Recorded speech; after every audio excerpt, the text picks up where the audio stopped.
What is up, grinders? Welcome to a special free edition, I believe, out there of the Ground and Pound podcast. I am your host, Mike Brown, aka H3 Buddha. Amped up. We got 11 fights, small slate.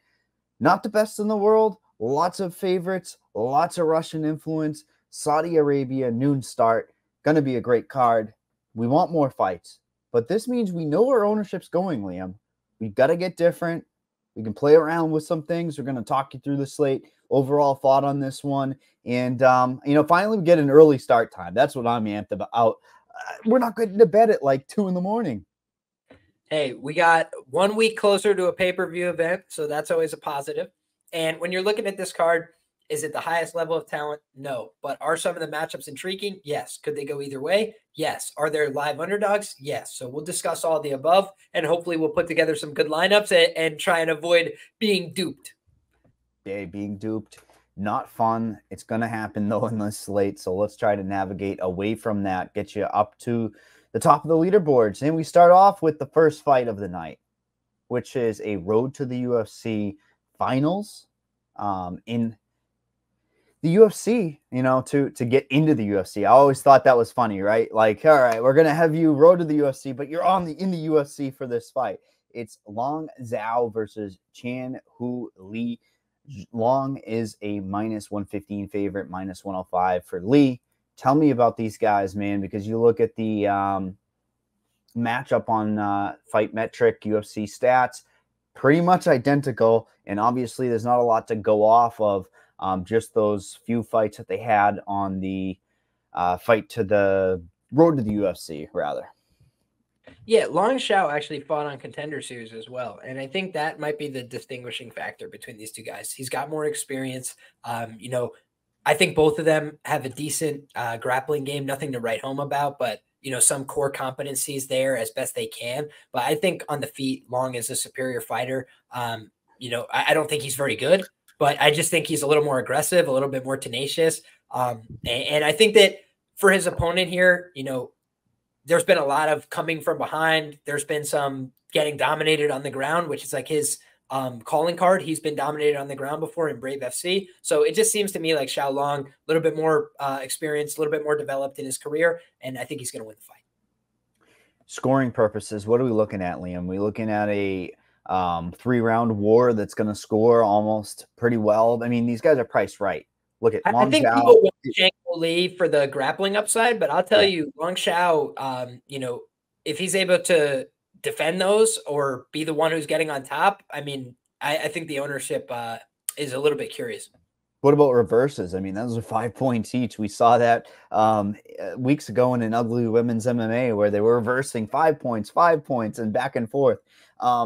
I think it's interesting. If you're going to play Long, expected half the ownership of Li, and he gets a finish, you're going to be killing off a lot of ownership. I do like that there's two fighters at 8,300. It's going to be interesting which side you're going to like, Liam, in that Naimov fight, because if you build with Naimov and Long, a lot of people don't end up playing two people at the same price.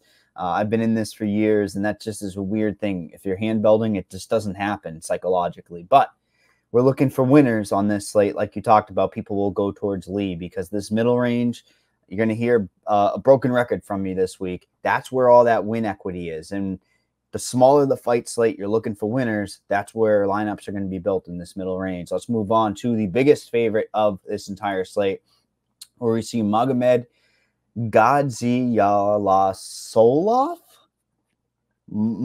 as the favorite versus Branson Ribeiro. We have Magomed a minus 350-ish out there. We have Ribeiro come back about a plus 250 to 275. I actually don't hate taking a shot on Ribeiro because you know what you're going to get. He can come out kind of a glass cannon, come out there heavy. I mean, these ownerships are not going to be accurate. It's such a low slate. Ownerships are going to be a little bit higher. I don't expect them to be 1%. Good hedge equity as well. I don't think Magomed is all the best in the world, but he also has a body in front of him that made his debut and got knocked out by the Chinese fighter Ming Yang in pretty quick fashion as well. More tools, right? We're going to talk about a lot of fighters on the slate that have maybe a grappling edge or maybe the ability to try to get to the clinch. I just worry once it doesn't get to the mat and there's no finish, what does this thing look like, Liam? Because you're looking for him to go in there and just destroy Ribeiro to pay off this salary at 9,300. I'm going to be very quick about this. I think Gaziasulov sucks. I don't think he's very good. Now, does that mean he's not going to win this fight? I mean, it's a light heavyweight fight, right? So you don't have to be very good to win. You just have to make contact.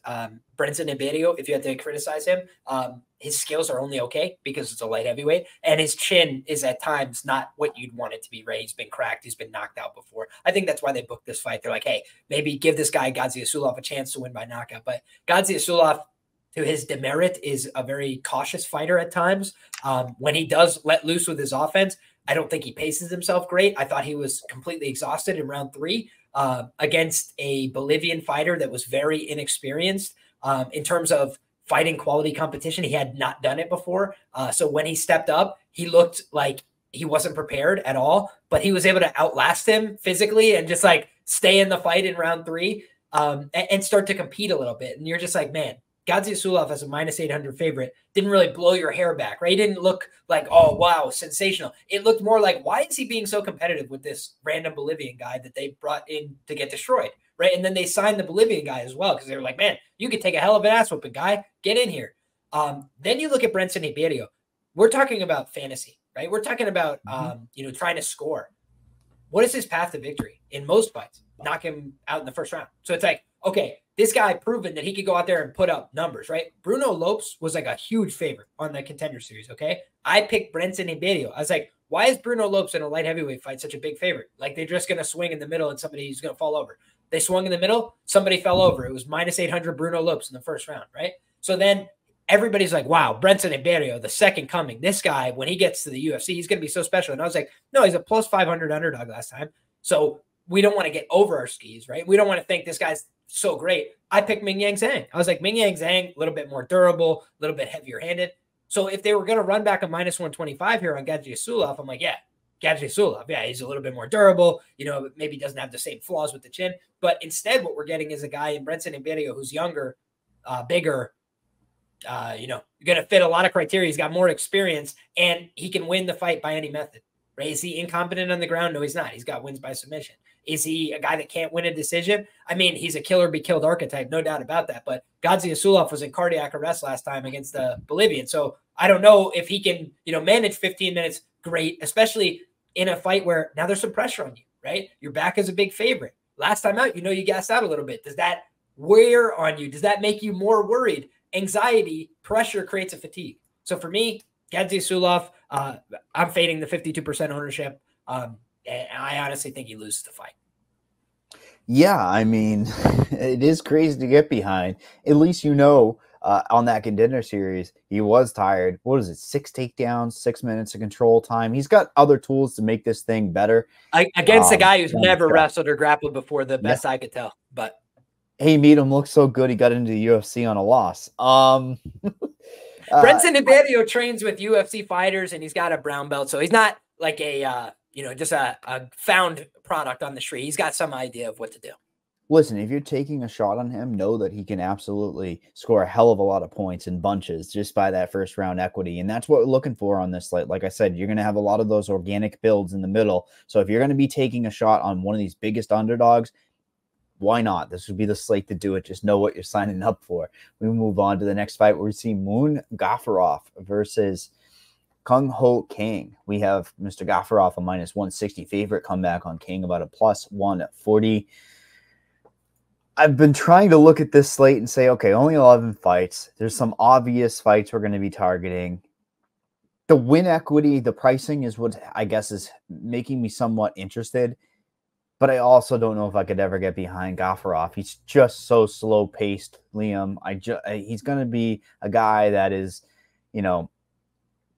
55 points in a decision is possible with this guy. It's not going to be the best. But, of course, we're dealt a slate where that might be important to get a winner. You look at the other side of things with King. This guy who's sneaky has always been, lower scoring, but a guy that can get a little bit of control time, can get definitely a bunch of strikes, not necessarily significant. Is it somewhat of a dog or pass from a fantasy standpoint because of the pace, or are you going to look at some win equity on this one, either side? Because again, it's priced right where you're going to get a winner at a lower price. Yeah, this is for me, another guy that I just don't believe in, right? And I'll be right and wrong on some of my talent evaluations, but for me, I've been fading Muin Gafurov since the Contender Series, right? So again, it's like I kind of have a track record with some of these guys. I thought Gajiasulov would look better, but when he looked like terrible, I was like, okay, I got to make a mental note of that. This guy's not very good. Then when I looked at Muin Gafurov, I was like, this guy is just all right. And everybody thought he was something special. Minus 400 against Chad and Hellinger. It was like minus 300, just line kept running. People loved it, parlayed it all up, and he loses a split decision. And if you look through his career, man, that's like the story of his career. He did just get submitted, obviously, by Said Nurmagomedov. He starts hot, slows down, gives up fights that go late, lost a bunch of decisions and won. Every important fight he's ever had, basically, in his career, he finds a way to lose. So I just don't believe in Muin Gafurov. I don't know that his skills really check out at the highest levels. I think he's got more enthusiasm than he does ability. And I think he goes out there, he swings, he gets in people's face, he likes to try and fight a little bit. And maybe that's how he wins his fight, right? His knockout line is a little bit low. Kyung Ho Kang's been buzzed before. That's the way he goes out there and scores a high salary. He swings for the fences. He takes his head off. But I think that Kyung Ho Kang is more likely to have success over the long term in terms of finding a finish potentially in this fight. And also in terms of a close, competitive decision, I think he could grind it out. I think he could win that as well. So for me, Kyung Ho Kang, interesting underdog.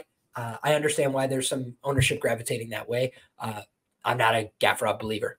Never was. Yeah. And I mean, the pace, just strictly from a fantasy standpoint, is not going to be there for Gafurov. At 8,500, again, he's competing with these middle range builds that is going to be so important. And you look at a guy like King, who I did say he can mix in a lot of the categories that at least will help you out for scoring purposes, where Gafurov is just going to be kind of, like you said, chasing him down. Not good for fantasy output. But oh man, I shake my head. It's a Nicholas Dalby fight. Split decision prop incoming. We have Nicholas Dalby versus Rinat Fakhretdinov. We have Rinat as a big favorite here, minus 350. Comeback on Dalby at plus 275. I jokingly say split decision. It seems like he always gets to a decision, and he can sometimes get that nod. And he's produced for us. I believe it was, the last time out. Where was he here? Last time out, yeah, that knockout in the second round. Something you called, Liam, which I believe you are all over the YouTube space with your YouTube channel as well. I hope you gave that one out on there. Awesome. 106 points, super low ownership. Same type of situation here again, man. A little bit different. Obviously, people thought very highly of Bonfim for murdering on the feet. Now we got Fakhretdinov that is somewhat of a takedown artist. Last time out, somewhat exposed. Aliskerov dos Santos really made that thing competitive, a draw. We don't want to see draws for fantasy purposes, Liam. It kills all the equity. But I would be shocked if Fakhretdinov doesn't get at least one takedown. I mean, this guy is going to go after it, and sometimes Dalby can get taken down here, so that's one of the things. What's going to give here, man? Is there going to be some experience here with Dalby doing his little thing again, exposing a prospect, or are we going to see... I think you're going to still need a dominant performance out of Rinat to pay off his salary. Would you agree? Yeah, you would. He's capable of it. Right. When you just look at his upside, it's going out there and dominating people with the wrestling and grappling. I think when he decides, hey, let's exchange on the feet, that's when shit can go sideways for him. And Easy Dos Santos, the problem is everybody's like, why didn't he try and wrestle and grapple more? You ever try to get a hold of that guy? I mean, he's just a clever guy. He knows how to move. Brazilian Jiu-Jitsu black belt, capoeira black belt. The guy's just very versed in martial arts, but he's a little small. He's fast, he's agile, he's a little bit on the older side as well. When you're looking at this fight, some of those same things apply with Dalby. He's a little bit small. He's a little bit faster maybe than Rinat Fakhretdinov with the hands, but I think the more powerful guy, the more impactful striker is probably Rinat. We've seen him hurt guys like Brian Battle who are tough, durable, strong. That was his first weight cut, I believe, to 170 or second. So that did not go well for him. But I've bet Rinat Fakhretdinov when he fought the Andreas Michailidis of the division, guys that had nothing to offer him, guys that weren't dangerous in the wrestling, the grappling, or the striking for him. But in this fight, the cardio is what's interesting to me because last time out, he did seem like he was okay until he got hit in the liver, right? So if his cardio doesn't fail him, he probably just wins that fight. against Easy Dose, which was a close fight, which was a fight I bet Easy Dose. But looking at this one, man, the problem with Dalby is he does give up takedowns. And he has been a prolific underdog. So it could be where the rubber kind of meets the road and like, hey, you get a bunch of wins in a row, you know, you start stepping up a little bit in competition. And Rinat Fakhretdinov is just that guy who's able to take you down, dominate you on the mat, and put you in some bad positions. And we know Dalby's not an easy quitter. We know that he's not a guy that, you know, is going to give up on himself. But could he get the shit beaten out of him by a guy who takes him down over and over and just holds him down? I think that's possible, especially at 39 years of age. Rinat is the younger guy, closer to his athletic prime. But it's not an easy fight to call because Dalby, you know, again, 5-1 as an underdog. You count him out at your own peril. 3 wins in a row as a dog, including that massive one last time. But that for me is where I'm like, they're going to give you him as a dog 4 times in a row and he's going to win again? Like, it just gets a little spooky for me. But, I mean, he's shown he's capable. Yeah, I mean, it's not a great confidence when the takedown defense isn't the great for Dalby, and he's got a guy that just goes in there and spams it. I mean, this is a dude that absolutely can destroy over 3 rounds, 130 points twice. Now, both of those fights had knockdowns, but who the hell cares? That would mean he's still getting 120 points each fight. That's incredible. Yeah, I mean, it's a guy that you can't ignore. When you talked about the faults of Godzilla above him, there might be some interesting ownership there for Rinat and a big ceiling, big ceiling. And if you're looking and scratching, at least you know that you play Dalby. He has win equity in any spot, and expect him it will be down the stretch. So you're going to have to hold your breath a little in the beginning. Let's move on to the next fight, though, that I am thrilled for. I'm excited. I can't wait to hear what you have to say about it. We have why does fight odds always do this to me? It's Mohamed Naimov versus Felipe Lima. We have Naimov as the favorite here. He is still searching for it, Liam. I'm trying to see if you can get it before I can.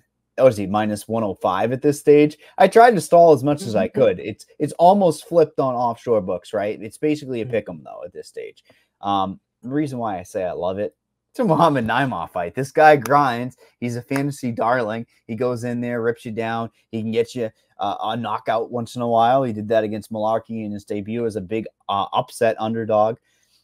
Last fight out, first round knockout, 121 points, quick win. And I feel like at 8,300, you had dynamic pricing. This guy would be friggin' competing with 9,500 because of his scoring ability.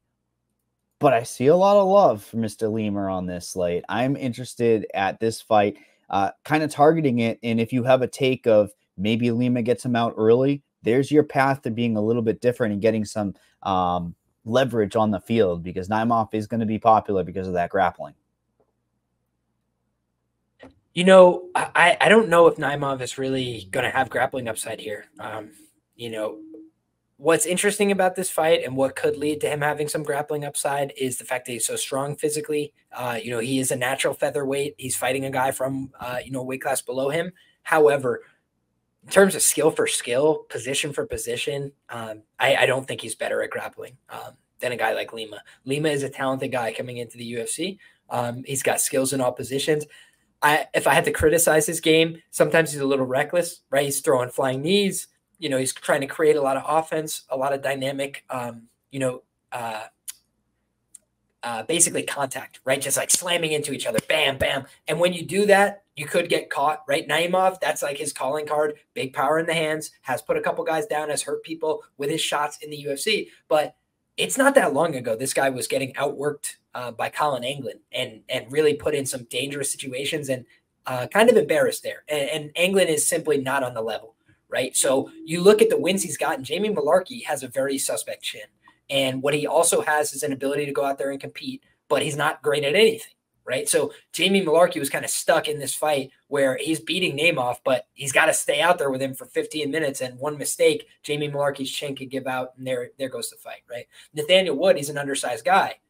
You know, he's an experienced guy, undersized. He almost won that fight, right? I had Naimov at plus 225. It was a very close fight. Naimov cheated his ass off. I appreciated it. If I have you plus 225, cheat, brother. Kick him in the nuts, poke him in the eye, whatever it takes. But when we're talking about this, you know, fight right now, he's no longer a dog, right? He's no longer getting the benefit of the doubt for some of these things. So, like, the thing that I liked about Namath in all these situations, I'm like, I'm getting a great situation where the crowd's going to be behind him, where he's going to cheat his ass off. He's going to give me everything he's got, and he needs this. And he's got a guy who's undersized, all these things.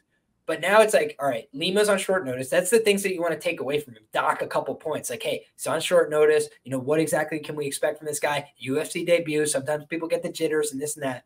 But when I look at the Namath side, I'm not blown away by what I see. I do think he's probably the best Tajikistan fighter. I think if this fight goes to the cards, they're probably going to end up giving it to him if it's a close one. But I think that if this fight just plays out in the grappling, Namath could gas out. He could start making really bad mistakes. We've seen that from him in the past. And I've also seen him hurt really bad. Nathaniel Wood had him rocked badly at the end of that third round and also fatigued. And a little bit longer left there, he might have given up. So for me, those are a couple of things that you want to be weary of when you got a guy like Lima who's piss and vinegar, fights wild, going to throw crazy shots, not afraid to scramble, not afraid to wrestle, not afraid to grapple. He's willing to do all those things. So unless the physicality gap is just massive and he's getting horsed around in every position, it's going to be an honest fight. And I think the line move was appropriate. Yeah, and I mean, that ownership's going to gravitate towards Lima, I think, because you're just going to be closing a little bit closer to a favorite status, and that's what usually happens. So, you know, I think at 8,300, though, you still 2 rounds of like his style should be okay for Namath to be competitive with the winning lineup. But Lima at 7,900 doesn't need to do a hell of a lot. I mean, again, McLaren for underdogs. So I do understand that one. Now it's a nice little play there. Plus 275 inside the distance for Lima as well. So it's not terrible on this slate. We move on to the next spot. That it's not a pretty one because it's a Nasrat Haqparast fight. It's minus 230 versus Jared Gordon plus 195. I say that because Haqparast, honestly, not a great fantasy relevant guy over his career. Been mostly a decision fighter. I will give him this. The volume has been ramped up, but it's because fighters have been pushing that pace on him where he's able to get over the 150 to 170 plus significant strike mark.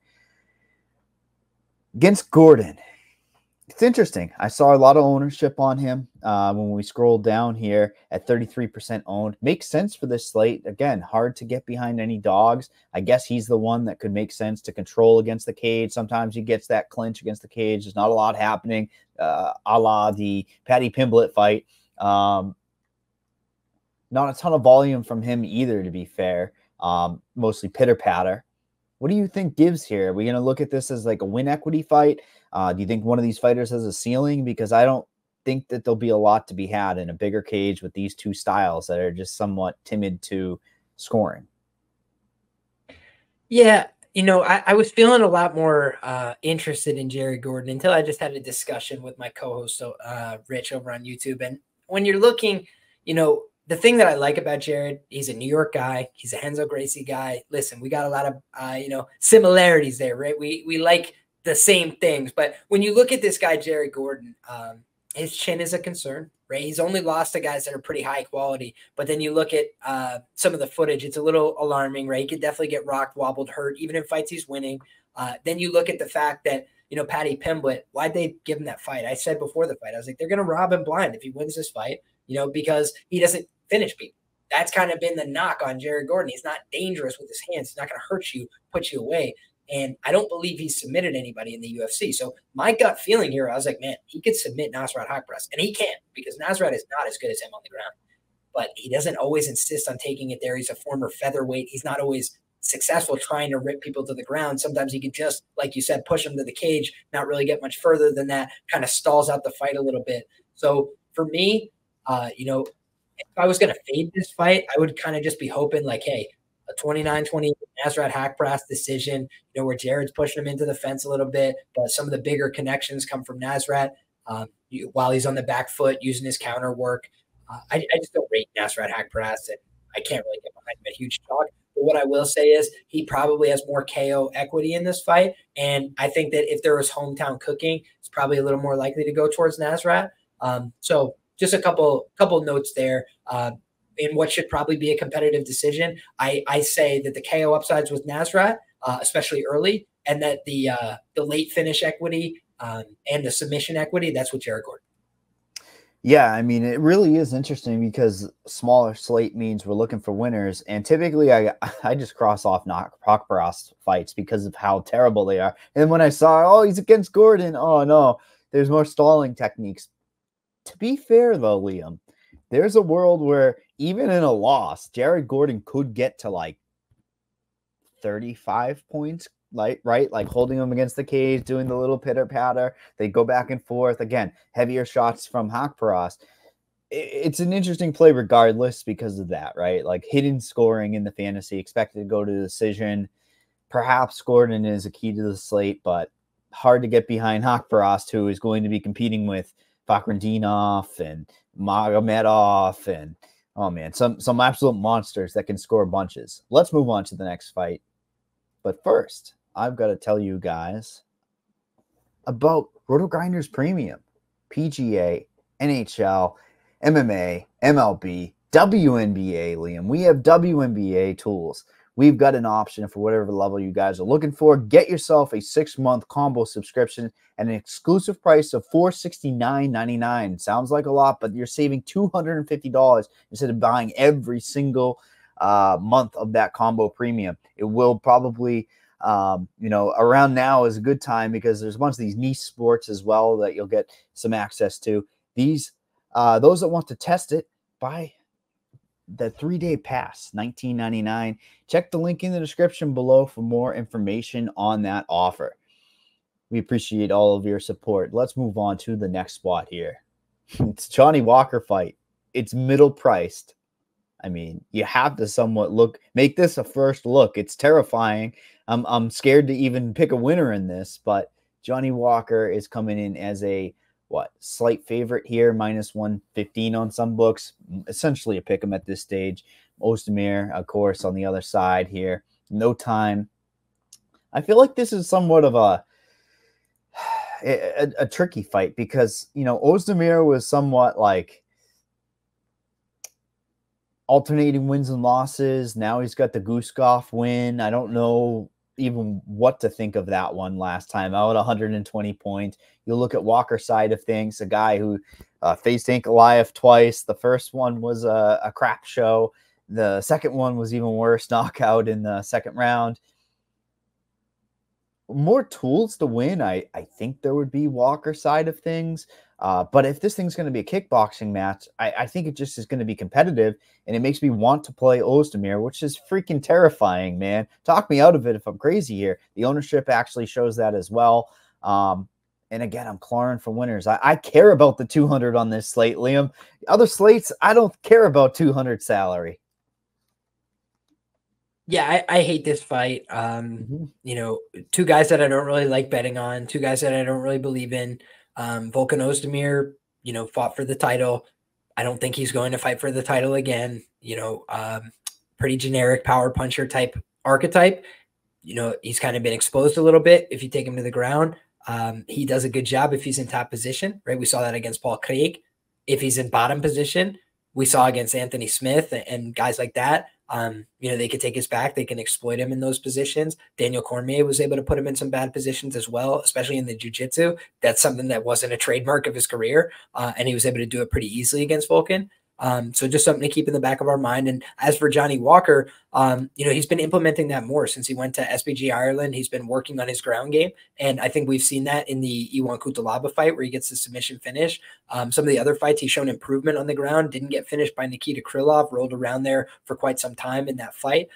Didn't look great there, but obviously showed some signs of improvement from when he was getting submitted on the regionals by Klidzin Abreu. So in terms of the intangibles, everything points to Johnny Walker. He's bigger, he's younger, he's taller, he's longer, he's got all this fights, but then you just look at the durability, and that's why this is a close fight. Because Volkan Ozdemir, they call him no time. One time he punches you on the chin. Johnny Walker, he's got a penchant for getting knocked out in hilarious fashion. And I don't mean that to disparage him. It's just when you're that tall, when you explode and like have electric shocks convulse through your body when you get knocked out, it looks comical. And he's been shut off badly a number of times. So how bullish can you get on a guy like Johnny Walker? It's hard to. He doesn't have good fight IQ. He doesn't do much sensibly. So I think that the smarter guy is Volkan Ozdemir, the guy who's going to try and put forth a better game plan. But the guy who's got more natural tools to win the fight is Johnny Walker. So pick'em's appropriate. Gross Yeah. fight, maybe go 50-50 or look to avoid it, you know, in terms of exposure and be like, hey, you know, let me steer away from this fight and hope that it's a gross decision, because that's been the Johnny Walker playbook lately. Low kicks from the outside, run away, you know, just kind of keep it a low tempo, manageable kickboxing fight, because when it gets crazy, Johnny Walker can get clipped. It's priced right. That's the problem. And it's you almost have to make that decision, because if you're fading it, there's going to be ownership here. And, you know, I'm surprised by the 80% takedown defense for Ozdemir. Like, when I was looking over in my side over here, I'm like, wow, that's surprising. And, you know, we look at those significant strikes. Ozdemir is going to be at a 7-inch reach disadvantage. So that's a little bit worrisome. Like you said, you nailed it. Seems like there's more ways that Johnny can win, more intangibles, but it can take one punch. You know, it's not good. So give me a little bit of Ozdemir, plus 170 inside the distance for both guys.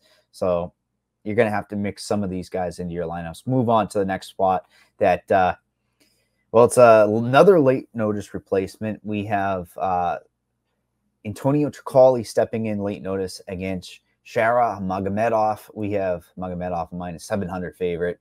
Tricoli, supposed to be on last week's card, gets over to this week. I don't know. This poor guy's been just toyed around. I saw a lot of jokes out there. Will the fight even take place? We have to break it down, though. Minus 700, Sarah. Obviously, on this slate, you look at it, he sticks out like a sore thumb. There's your value play on the slate, right, Liam? But buyer beware. This guy in his debut, yes, he scored 97 points. He was only 8,600. I felt like he didn't do a hell of a lot, to be fair, Liam. Like, he was somewhat bailed out by this little pitter-patter crap of 222 strikes. Not significant. Half of those strikes being significant. This is a guy who I feel like has so many ways to win this fight that if he just plays a safer role, he might not score that well. And there's going to be a hell of a lot of ownership. I bet you he's the highest owned guy, and I would be correct that he is the highest owned guy. So, you know, makes sense from a cash standpoint. You're going to be playing him for that value at 8,800 off of the upper echelons. But am I crazy to say buyer beware? I mean, I just feel like the guy just isn't going to be scoring all the way through his fights. Obviously, he's a minus 700 favorite, and you can start the guy. You know, I think his liabilities are on the mat. If this was Luderbach, I would be making the case to pick Luderbach outright in the fight. But when I'm looking at this, you know, Luderbach was on steroids. You know, that's been confirmed by him.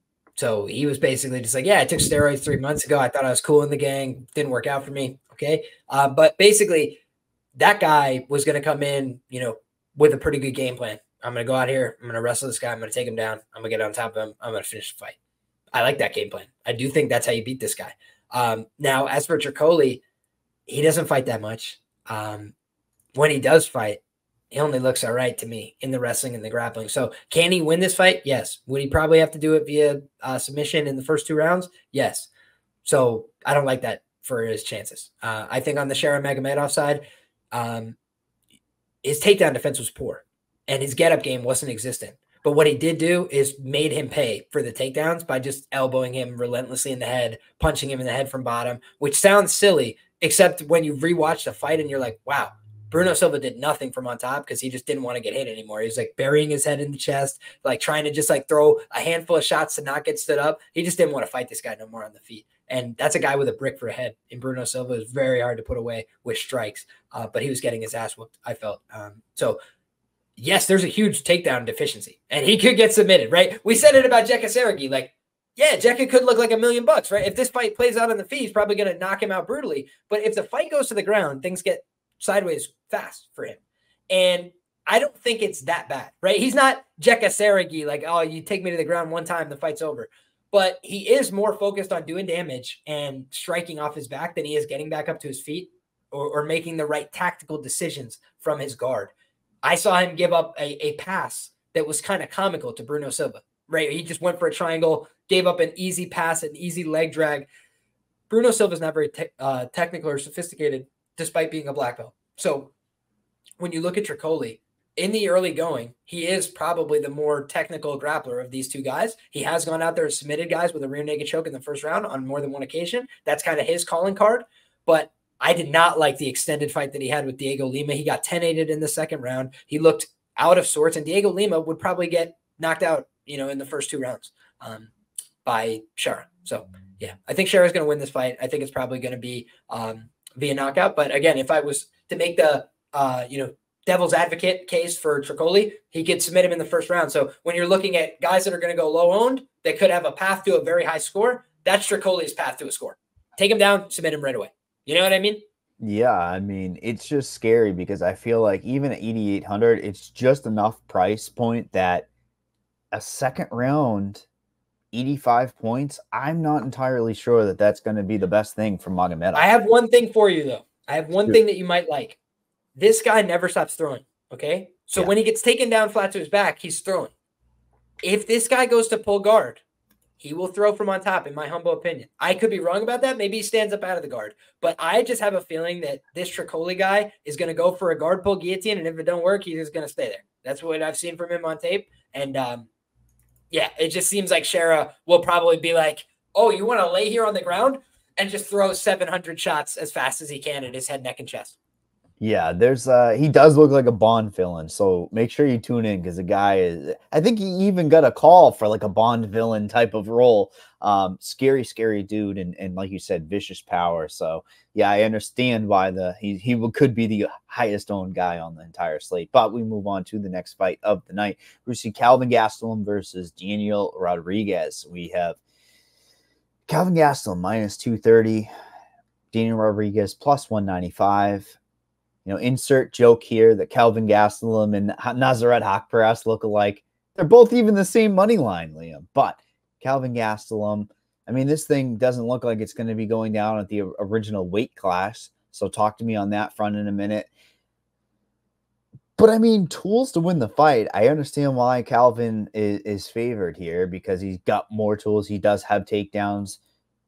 What has somewhat of Rodriguez's problem been when he gets down to the mat?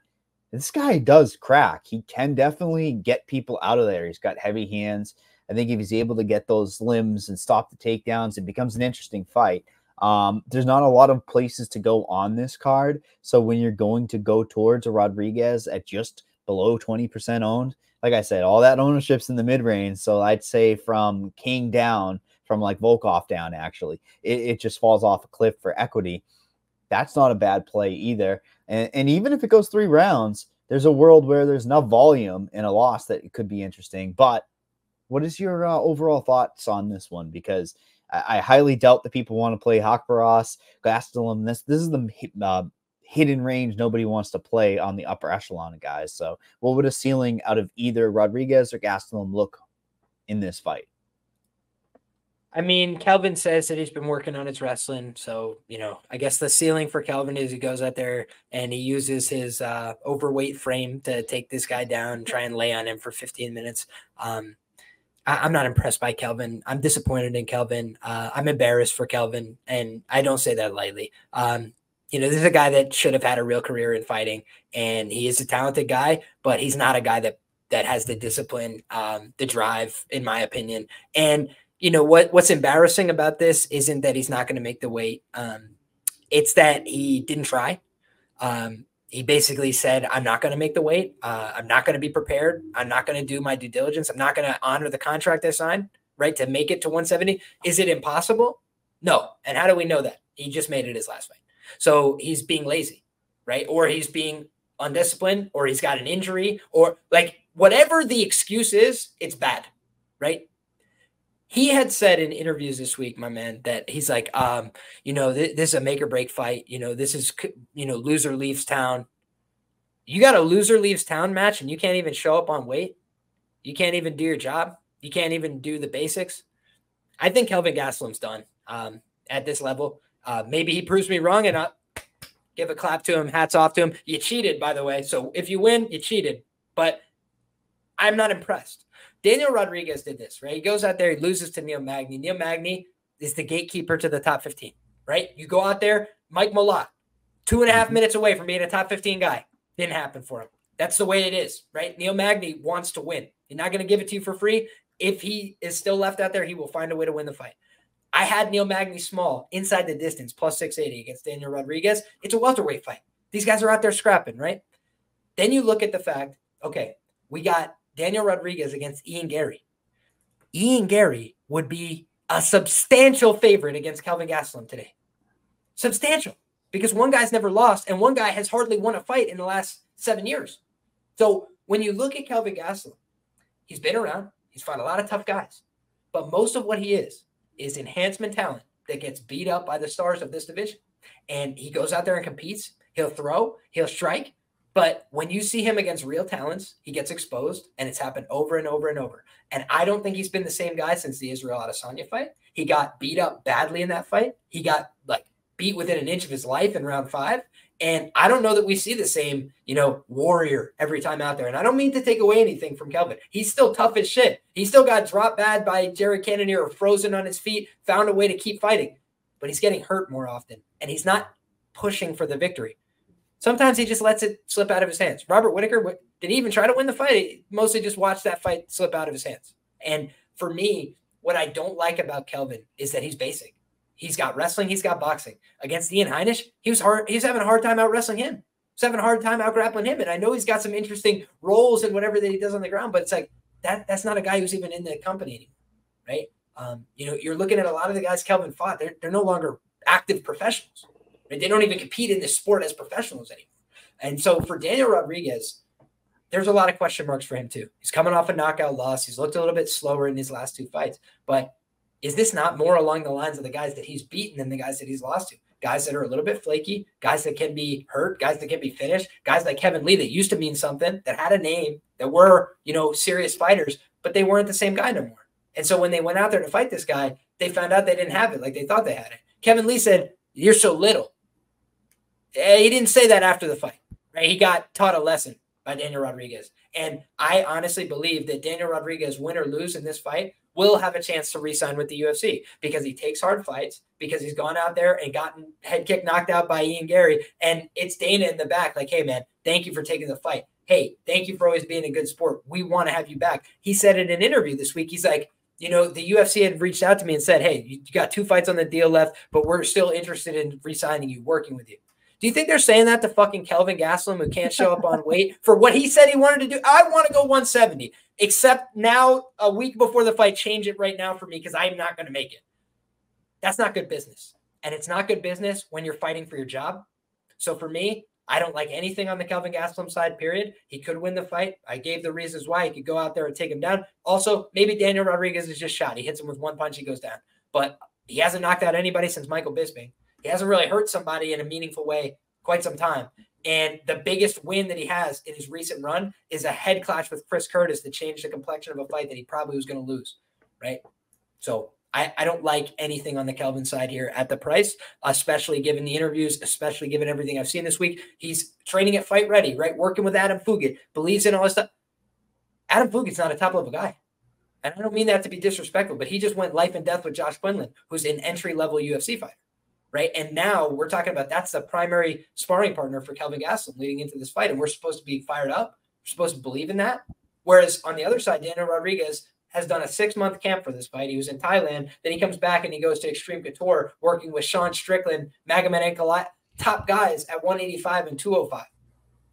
I believe that guy is still trying to make a career for himself, even though he's older, even though he needs the money, right? Kelvin's got money. He's got opportunities. He can go fuck off and film YouTube videos with Henry Cejudo, and he seems to do just fine for himself. But I don't know that he's serious about fighting anymore.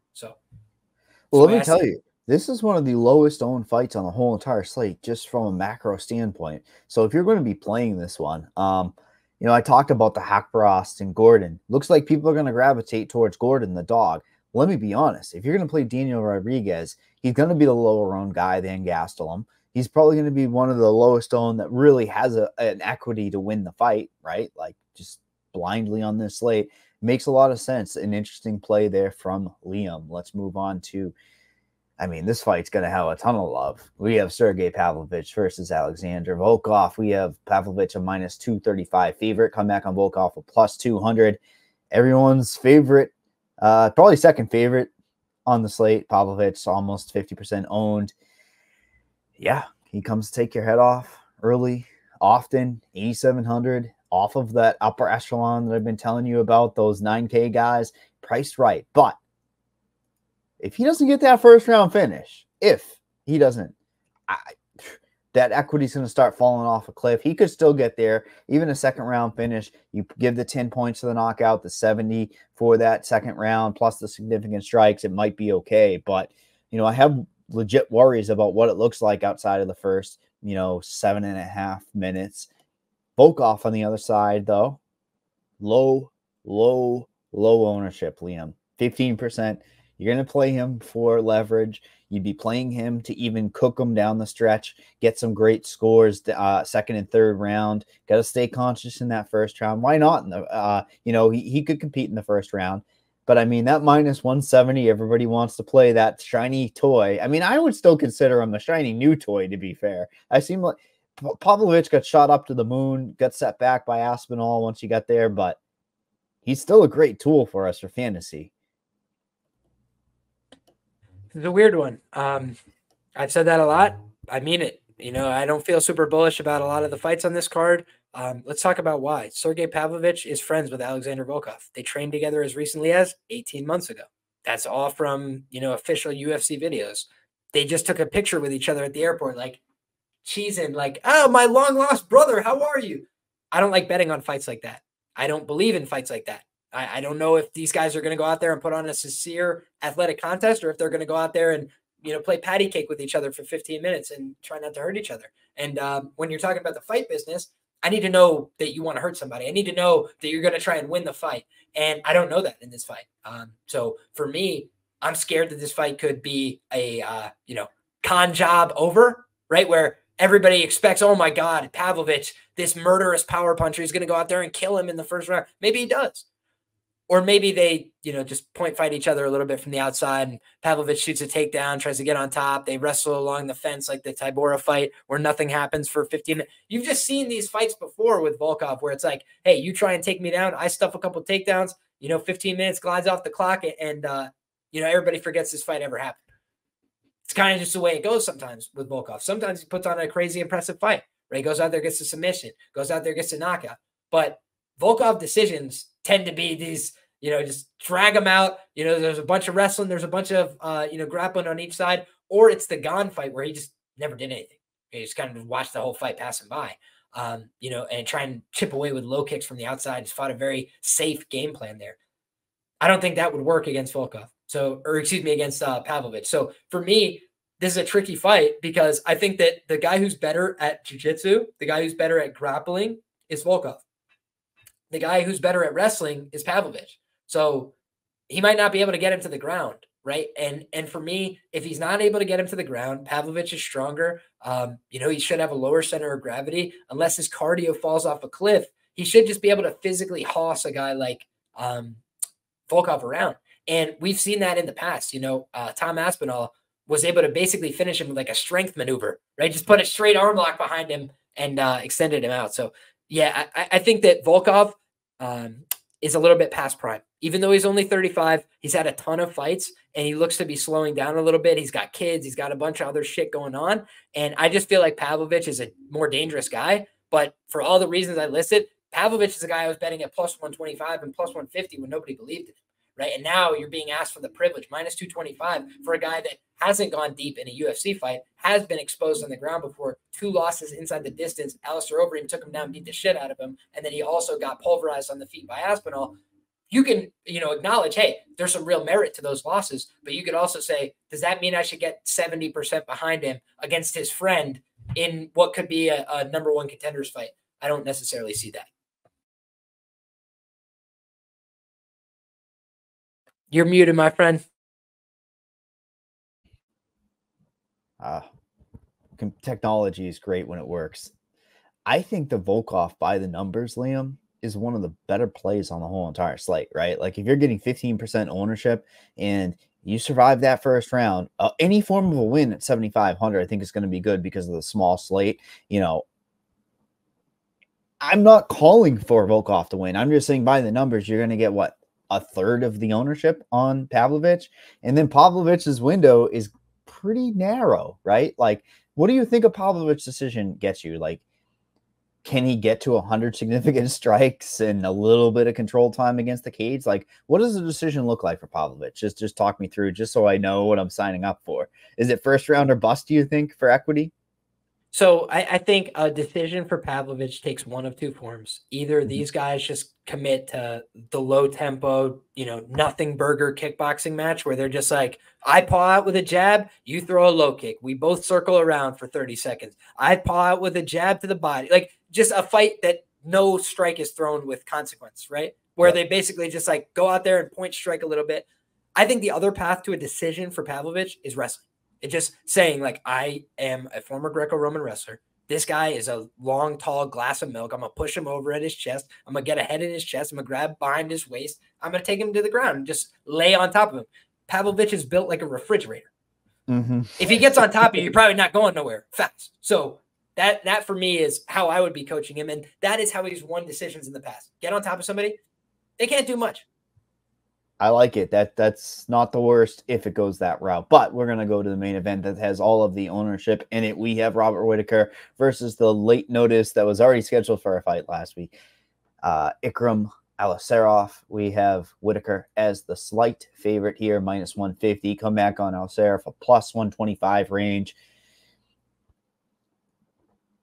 I shake my head. Like I said, I'm struggling for underdogs, so I have to look immediately to the main event underdog on this slate. Closely lined fight scheduled last week. Man, is this guy shot to the moon, though. This is one of the bigger step-ups that we've seen in a long time, and 5 rounds, too, right?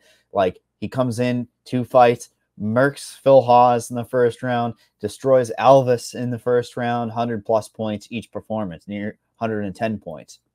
Now, Robert Whittaker is still beating top, 10, top 5 competition in this division at lower volume, though. He's always been a low volume guy. He's had the ability to take fighters down. Even when he's taken people down, he's won. The Vettori fight was 65 points. That's just gross, dude. I mean, that's not good. I think any form of a win out of either guy is going to be very good, just based upon the 5 rounds, based on the context of the slate. If you're going to be playing Robert Whittaker, he gets that early finish. You're going to kill off a hell of a lot of ownership on Aliskerov, who is going to be probably second or third highest owned guy on this slate. And it's an organic play, right? He's a first click for people because what it does, it gives you a little bit of salary relief. Then you can play around in that middle range or drop down to a guy like a Daniel Rodriguez, like we talked about, or a Volkov. It's a great fight. I can't wait to hear the X's and O's of what you think about it, but I just know I probably am going to land on Aliskerov, and I'm terrified by that, Liam. Yeah, I mean, listen, I've lost a lot of money fading Robert Whittaker, so I'll just disclose that up front. But I also was there on Duplessis when everybody said, it's impossible. Duplessis sucks. There's no freaking chance he could win. This is what people do, right? About anybody who's good. But they're fighting tough guys, right? They got to take on these assignments. And if you ask Robert Whittaker, what's a tougher fight, Chimaev or Aliskerov? He said Aliskerov. That should tell you a lot when you look at how those two guys fought. Khamzat Chimaev didn't get the wrestling going. He didn't get the grappling going. He landed one big uppercut in a fight where he had otherwise been stuffed on takedown after takedown after takedown attempt. Ikram Aliskerov can really wrestle. Ikram Aliskerov can really grapple. Ikram Aliskerov's striking is still a work in progress, but he can knock people out, as has been evidenced in his most recent fights.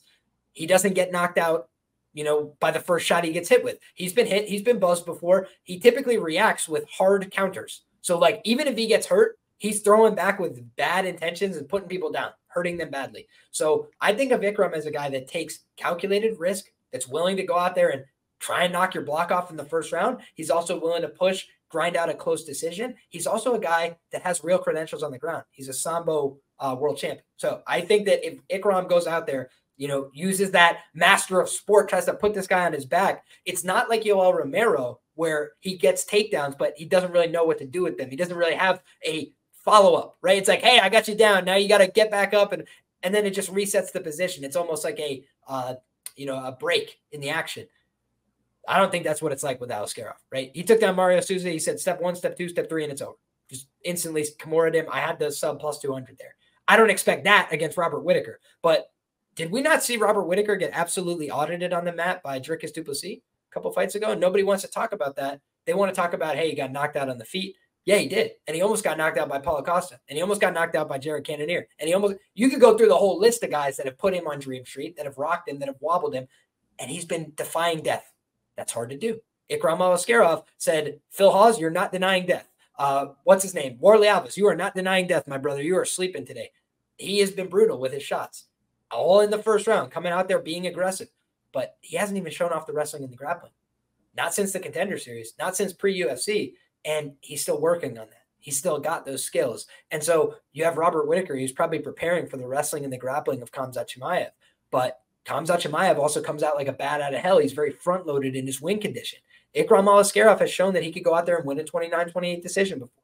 15 minutes of good work. He was supposed to fight last week. It's not like he's coming in unprepared. So I think you're going to get an in-shape, ready to go, highly motivated, hungry contender in Ikram Aliskerov who wants a big step up in competition. And by the way, when you're starting to look at these guys at the top, who are some of the more exploitable names?